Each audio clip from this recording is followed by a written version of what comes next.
अस्सलाम वालेकुम दोस्तों, आज की वीडियो में हम आपको खुशामदीद कहते हैं। दोस्तों आज की वीडियो में हम आपको मोटरसाइकिल के इशारों के बारे में बताएंगे।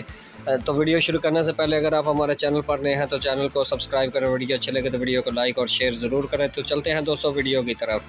तो यहाँ पर दोस्तों क्लच वाली ग्रिप हमने खोली हुई है। इसका जो बटन है वो जाम हो चुका है, जिसकी वजह से जो इस मोटरसाइकिल के इंडिकेटर हैं वो अचानक से बंद हो चुके हैं। ये बटन किस वजह से जाम होता है? ये बटन बाद औक़ात जब भी हम सर्विस वगैरह कराते हैं तो इस वजह से पानी वगैरह जो है बटन के अंदर चला जाता है और मिट्टी वगैरह जमा हो जाती है, जिसकी वजह से बटन जाम हो जाता है।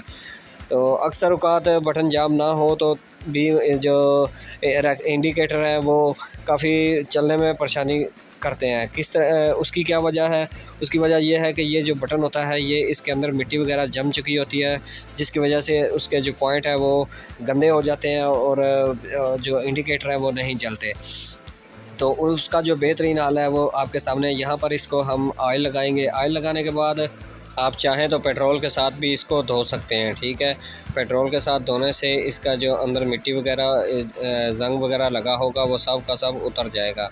तो दोस्तों यहाँ पर सिर्फ ये बटन जाम था, इस वजह से हमने इसको सिर्फ ऑयल लगाया है और इसके जो इंडिकेटर है वो चल पड़े हैं, ठीक है। तो दोस्तों अगर आपके जो इंडिकेटर का जो ये जो बटन है ये बिल्कुल ख़राब हो चुका है तो इसकी जगह पर आप किसी और ग्रिप से भी निकाल कर इसे फ़िट कर सकते हैं। तो यहाँ पर इसका जो बटन है वो बिल्कुल फ्री हो चुका है, काम कर रहा है। अभी हम इसको वापस जो है फ़िट करेंगे।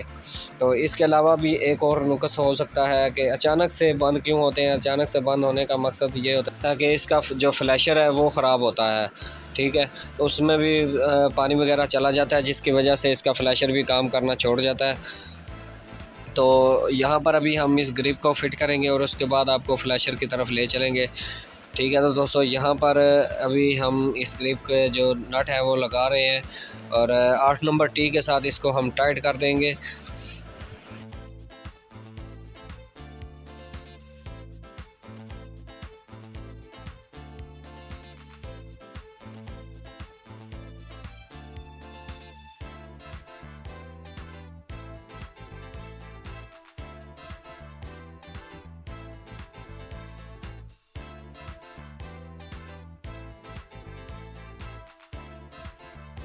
तो दोस्तों जो बटन है वो आपके सामने है, काम कर रहा है, इंडिकेटर भी चल पड़े हैं। तो यहाँ पर मैं अभी आपको फ्लैशर दिखाऊंगा।